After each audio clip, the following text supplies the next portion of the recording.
Welcome to the world of daily life stories. Don't forget to like and subscribe so you don't miss new stories. Enjoy listening. The serendipitous encounter. The sun was setting in a cascade of oranges and purples over the bustling city as Keanu Reeves wrapped up another long day on set. The Hollywood superstar, known for his humility despite immense fame, had spent the day immersed in grueling action sequences. His body was weary, and his stomach grumbled audibly, reminding him that he hadn't eaten since early morning. As the crew celebrated the end of a successful shoot, Keanu declined their invitation to drinks, craving solitude and a moment of quiet reflection. Sliding into the driver's seat of his modest black car, Keanu felt the weight of exhaustion settling into his bones. A text from his close friend Jake popped up on his phone, postponing their planned dinner. Slightly disappointed but also relieved for some downtime, Keanu replied with a simple thumbs-up emoji. As the golden arches of a McDonald's loomed in the distance, a quick meal and a quiet corner seemed like the perfect remedy. Pulling into the nearly empty parking lot, Keanu stepped out and stretched, his body cracking in protest. Inside, the aroma of frying oil and freshly brewed coffee greeted him. It was a comforting contrast to the artificial glitz of the day's work. He placed a simple order at the kiosk, a cheeseburger, fries, and a black coffee. Finding a booth near the back, he sank into the seat and let out a sigh, savoring the relative anonymity. The soft hum of conversation and the occasional beep of the fryers created a soothing backdrop. As he waited, Keanu's mind drifted, reflecting on the relentless pace of his life. A man of modesty, he often found solace in ordinary moments like this. His peace was interrupted by a flicker of movement. Two small figures in matching yellow dresses caught his eye. The twins, no older than 10 or 11, moved silently from table to table, their hands outstretched. Their dresses, though wrinkled and slightly soiled, were clearly of good quality, hinting at a past life far removed from their current reality. The sight of them was jarring against the sterile backdrop of the fast food chain. Keanu watched as the girls approached diners, their expressions a heartbreaking mixture of hope and resignation. Most patrons dismissed them coldly. A man in a business suit waved them off without a glance. A woman with a child clutched her purse tightly, her lips pursed in judgment. The staff behind the counter moved about mechanically, ignoring the twins entirely as though they were invisible. When Keanu's number was called, he rose reluctantly, his gaze never leaving the girls. They hesitated as they reached the last occupied table. A man barked something sharp, and the twins retreated quickly, their tiny shoulders hunched under the weight of rejection. They headed for the exit, disappearing through the glass doors into the twilight. Keanu collected his tray and returned to his booth, his appetite diminished. Through the window, he saw the twins rummaging through a trash bin outside. They pulled out a half-eaten burger and settled at an outdoor table, dividing the scraps meticulously. His heart twisted at the sight. Setting down his tray, he made a decision. Grabbing his coffee, Keanu exited the restaurant and approached the girls slowly. He crouched a few feet away, careful not to startle them. "Hey there," he said softly, his voice warm and calm. The twins froze, their wide eyes meeting his. "Are you hungry?" he asked. The slightly taller twin, her dark curls framing a gaunt face, nodded hesitantly. Her sister mirrored the motion, clutching the remains of the burger protectively. Keanu smiled gently. "Wait here for a second, okay?" He returned to the counter and ordered 2 happy meals. The cashier, a young man with tired eyes, glanced outside and frowned. "For them?" he asked, nodding toward the window. Keanu nodded. "Yeah. Do they come here often?" The cashier hesitated, then leaned in. "Look, man, they've been around a lot lately. No one really knows their deal. Management doesn't want us getting involved. Best to just leave it." Keanu's jaw tightened, but he didn't respond. He took the meals, complete with Hello Kitty keychains, and headed back outside. Setting the boxes down in front of the twins, he smiled. "Here you go. Hope you like them." For a moment, the girls stared at the colorful boxes in disbelief. Then, with synchronized movements, they opened them carefully. Their faces lit up as they discovered the toys, a brief flicker of childlike joy breaking through their wary expressions. Keanu felt a lump rise in his throat. As they ate, he tried to strike up a conversation. "What's your name?" he asked the taller twin. She hesitated, glancing at her sister, before murmuring, "I'm Lily." "She's Mia." "Nice to meet you, Lily and Mia." "I'm Keanu." The girls exchanged a look, and Lily tilted her head. "Like the actor?" Keanu chuckled softly. "Exactly like the actor." The girls giggled, a sound so pure and unexpected that it momentarily banished the weight of the evening. But their laughter was cut short as a shadow fell over the table. Keanu looked up to see a disheveled woman approaching, her expression thunderous. Her clothes were torn, her hair unkempt, and her eyes burned with fury. "What the hell do you think you're doing?" she snapped, placing herself between Keanu and the twins. Keanu stood, his hands raised in a gesture of peace. "I was just trying to help."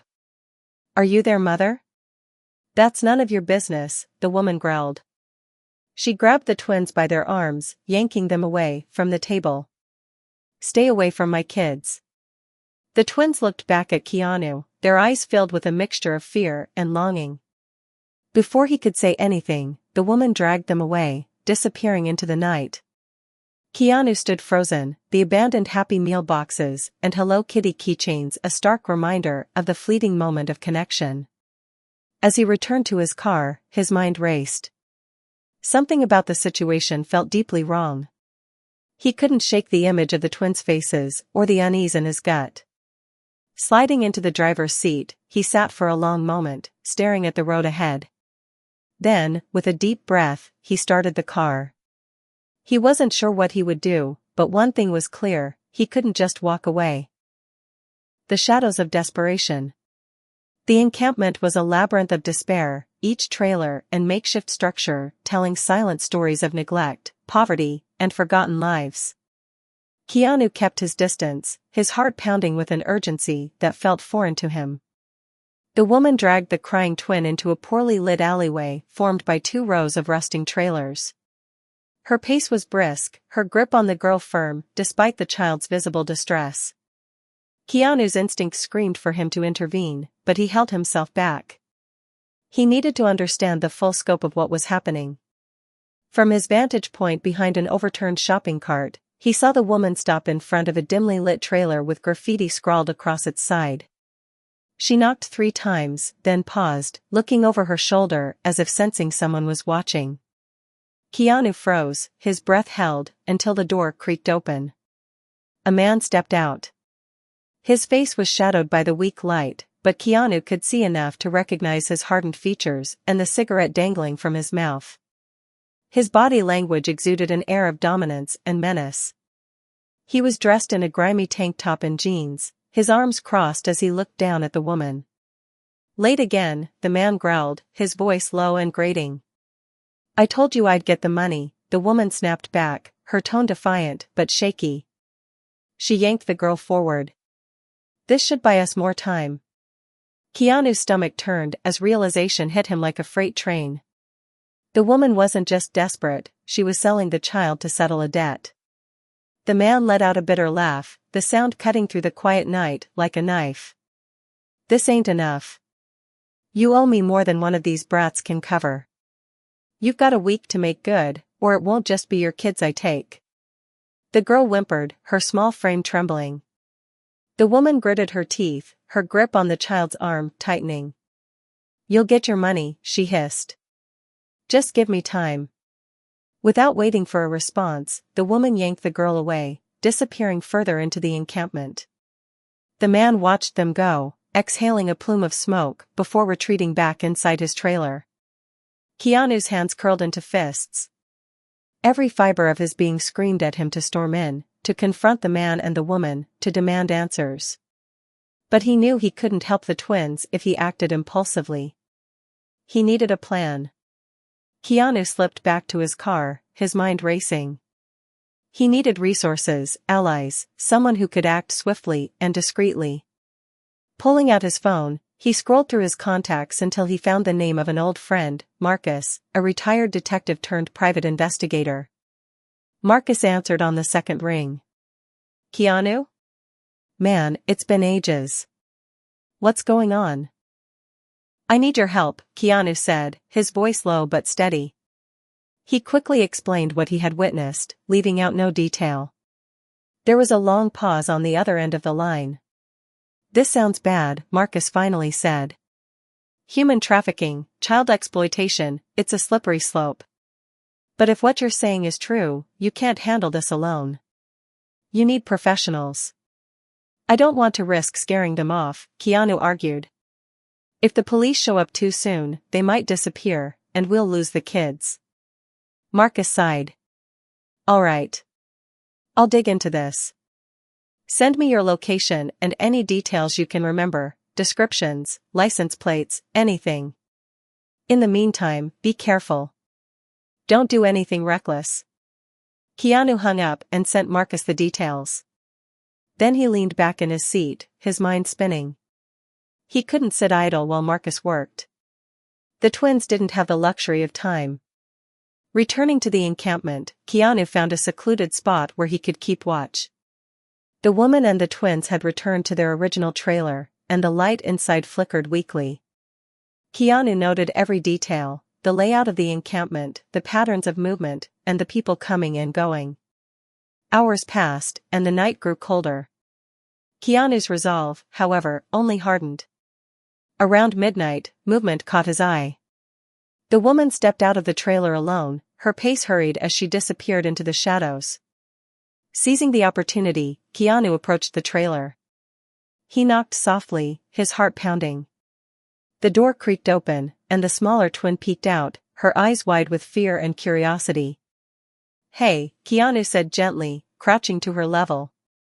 He pulled the second Hello Kitty keychain from his pocket and held it out to her. I'm a friend. I want to help you and your sister. The girl hesitated, her gaze darting behind him as if expecting someone to appear. Finally, she reached out and took the keychain, clutching it tightly. Is your sister okay? Keanu asked. The girl nodded slowly, then shook her head, tears welling in her eyes. She's scared, she whispered.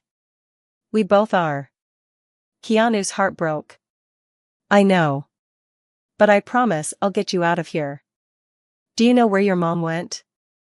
The girl hesitated again, then nodded. She goes to the bar sometimes. The bad man makes her. Keanu clenched his jaw. Stay here, and keep this with you, he said, gesturing to the keychain. I'll be back.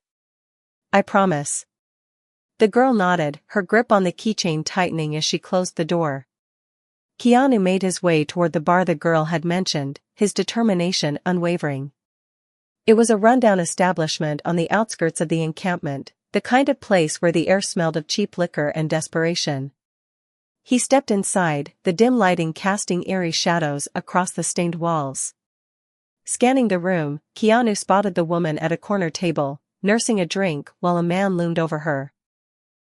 Keanu recognized him as the same man from the trailer, the debt collector. You're out of options, the man growled, his voice low but menacing. You either pay up, or I take what's owed. Keanu approached the table, his presence commanding attention. The man turned to face him, his expression darkening. Who the hell are you? Keanu didn't flinch. Just someone who doesn't like bullies. The man sneered. This isn't your business, pal. Walk away. Keanu leaned in, his voice cold. You're threatening a mother and her kids. That makes it my business. The tension in the room was palpable. The man's bravado faltered under Keanu's unyielding gaze, but he quickly masked it with a scoff. Big talk, but you've got no idea who you're dealing with. Keanu smirked, his voice deadly calm. Try me. The man hesitated, then muttered a curse and stormed out of the bar. The woman stared at Keanu, her expression a mix of fear and confusion. Why did you do that? She demanded.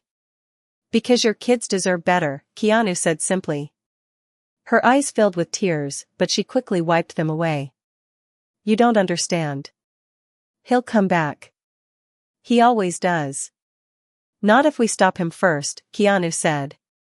But I need you to trust me. Tell me everything. The woman hesitated, then nodded, her voice trembling as she began to speak. The story of desperation, betrayal, and survival unraveled before Keanu, each detail more harrowing than the last. By the time she finished, Keanu knew one thing for certain: he wasn't walking away. Not now, not ever. A web of shadows. The woman's name was Elena, and her story was as bleak as the encampment they stood in. Once a hard-working single mother, she had been pulled into a cycle of desperation after a series of cruel twists of fate, an injury that left her unable to work, mounting medical bills, and the devastating eviction that followed. Seeking refuge, she'd stumbled into the encampment, a haven for the displaced and destitute. But that haven had a cost. The man Keanu confronted was Jorge Ramirez, a local enforcer with connections to a larger trafficking ring. Jorge preyed on the vulnerable, exploiting their desperation to coerce them into impossible debts. Elena had borrowed a few $100s for food and medicine, unaware that the interest would balloon her debt to thousands within months.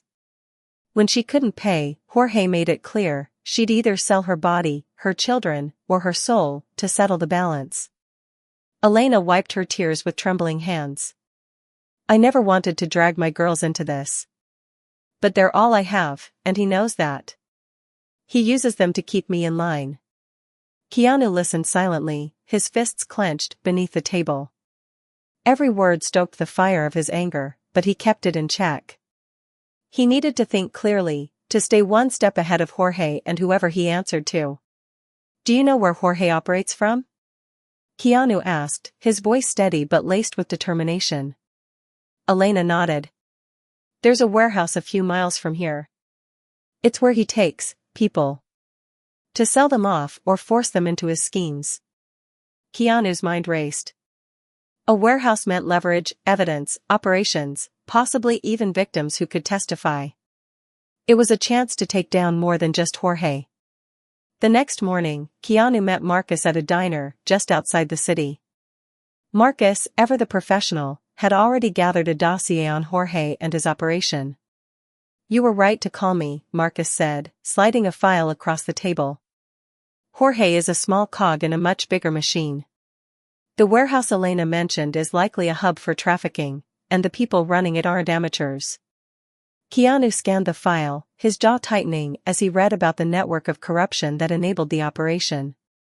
Police officers, local officials, even business owners, it was a system designed to protect the predators and silence the victims.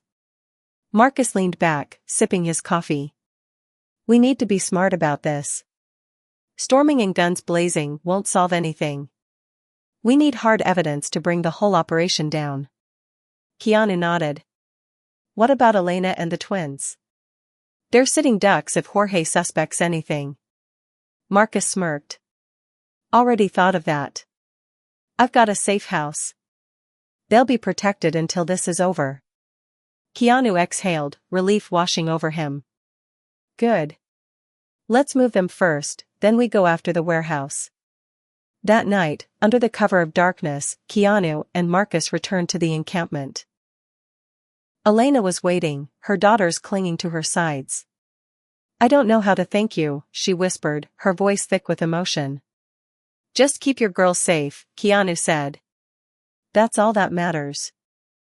With Marcus driving ahead, they transported Elena and the twins to the safe house, a modest but secure apartment on the outskirts of town. The girls immediately latched onto Keanu as they said goodbye, their small hands clutching his jacket. You'll come back, right? The smaller twin asked, her voice barely audible. Keanu knelt, looking her in the eyes. I'll be back. And when I do, things will be better. I promise. The warehouse was a fortress of criminal enterprise. Keanu and Marcus observed it from a nearby rooftop, noting the steady stream of vans and trucks coming and going. Men with weapons patrolled the perimeter, their movements precise and disciplined. This isn't just a trafficking hub, Marcus muttered. They're running drugs, laundering money, this place is a goldmine for scum like Jorge. Keanu adjusted the binoculars, his gaze fixed on a group of men unloading crates from a truck. How do we get inside? Marcus grinned, pulling a duffel bag from his side. Disguises. I pulled a few strings, got us some uniforms that match their drivers. We'll pose as a delivery team, slip in, and plant these. He opened the bag to reveal a set of small cameras and listening devices. We get them on tape admitting to trafficking, Marcus continued, and we send it straight to the feds. They'll have no choice but to act. The plan was simple, but execution required nerves of steel. Dressed as delivery drivers, Keanu and Marcus approached the warehouse gates in an unmarked van. Name and ID, the guard barked, his hand resting on the pistol at his hip. Marcus handed over a clipboard with forged documents, keeping his expression neutral. The guard scrutinized the papers for a moment before nodding. Go on in. Bay 3. Inside, the scale of the operation became horrifyingly clear. Rows of caged enclosures lined one side of the warehouse, each one filled with people, men, women, and children, all stripped of their dignity and hope. Keanu's blood boiled, but he forced himself to stay focused. He followed Marcus's lead, unloading crates while subtly planting cameras in strategic locations. As they worked, voices echoed from a nearby office. Keanu recognized Jorge's gruff tone, followed by a second voice, calm, measured, and chilling. That must be his boss, Marcus whispered. They positioned a camera near the office, its lens capturing the shadowy figures inside. We'll move the shipment tomorrow night, the second voice said. Make sure there are no loose ends. If anyone talks, they're dead. It took hours to plant all the devices and slip out unnoticed. Back at Marcus's office, they reviewed the footage, piecing together the operation's hierarchy and methods. This is it, Marcus said, his eyes narrowing as he watched the video. With this, we can blow the whole thing wide open. Keanu nodded, his jaw set. Let's make the call. The raid happened at dawn. Federal agents stormed the warehouse, arresting everyone involved and rescuing the captives. Jorge and his boss were taken into custody, their empire crumbling under the weight of the evidence Keanu and Marcus had gathered. Elena and her daughters were finally free. When Keanu returned to the safe house, the girls ran to him, their laughter filling the room. You did it, Elena said, tears streaming down her face. Keanu smiled, crouching to hug the twins. No. We did it. As the sun set, Keanu stood outside, watching the horizon. For the first time in years, he felt a sense of purpose, a reminder that even in the darkest places, a single act of courage could ignite a spark of hope. The ripple effect. The aftermath of the warehouse raid rippled through the city like an earthquake, shaking the foundations of a criminal empire that had thrived in the shadows for years. Headlines screamed about the bust, major human trafficking operation dismantled and warehouse raid rescues dozens, exposes corruption. Keanu watched the news coverage from a small diner. He should have felt relief, maybe even pride. Instead, a quiet unease gnawed at him. Jorge and his boss were behind bars, but the network they operated within was vast, with roots deeper than anyone cared to admit. A visit to Elena. Keanu returned to the safe house a few days later. Elena greeted him with a smile, her face brighter than he'd ever seen. The twins rushed to him, their giggles filling the air as they tugged at his arms, insisting he join them for a game of hide-and-seek. Elena, Keanu said softly as they watched the girls play. How are you holding up? She sipped her tea, her hands no longer trembling as they once had. For the first time in years, I feel safe. The girls can sleep without fear. I owe that to you. Keanu shook his head. You don't owe me anything. I couldn't stand by and do nothing. Her eyes grew serious. But you didn't just do something. You risked everything. People like you are rare, Keanu. Her words settled heavily on him. He didn't feel like a hero. He was just a man trying to make amends for his own failures, trying to turn his pain into purpose. The system strikes back. Keanu's phone buzzed as he left the safe house. It was Marcus. "We've got a problem," Marcus said, his voice tense. "The cops arrested Jorge, sure, but his boss? He's already making moves to cut a deal. If he flips on his higher-ups, they'll pin everything on him and let the rest of the network walk." Keanu cursed under his breath. "What about the victims? Their testimonies?" "Most are too scared to talk," Marcus replied. "And the ones who would? They're being threatened, by lawyers, by enforcers, by the very system that's supposed to protect them." Keanu's grip tightened on the phone. He could almost hear the smirk of the shadowy figures pulling the strings, confident that their wealth and influence would shield them from justice. "Then we hit them where it hurts," Keanu said. Marcus chuckled dryly. "You've got a plan, don't you? A new battlefield."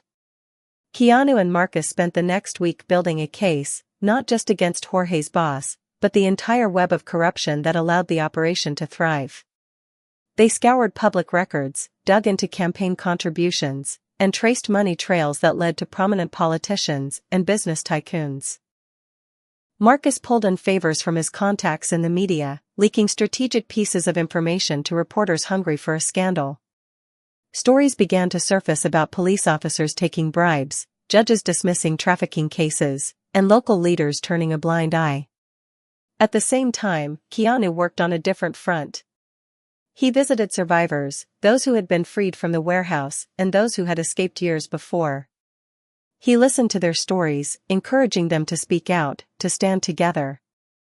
Elena was among the first to agree. "If my voice can stop this from happening to another mother, I'll shout it from the rooftops," she said. The reckoning. The pressure mounted. The media frenzy forced law enforcement to reopen old cases, and public outrage demanded accountability. Keanu's evidence, delivered anonymously to multiple federal agencies, painted a damning picture of systemic rot. Jorge's boss, desperate to save himself, named names, politicians, CEOs, and even a high-ranking police chief. Arrests followed, each one splashed across the headlines. But Keanu knew the fight wasn't over. The return to shadows. One night, as the dust began to settle, Keanu met Marcus at their usual diner. "You've done good, man," Marcus said, raising his coffee in a mock toast. "The city's a little less broken, thanks to you." Keanu smirked. "Thanks to us. I couldn't have done it without you." Marcus leaned back, a rare smile crossing his face. "So, what's next for you? Taking down another ring of bad guys? Running for mayor?" Keanu shook his head. "This city doesn't need me anymore. It needs the people who stood up, who found their voices. It needs Elena, and others like her, to lead the way." Marcus nodded, understanding. "And you?" Keanu's gaze drifted to the window, where the city lights blurred against the darkness. "I'll keep moving.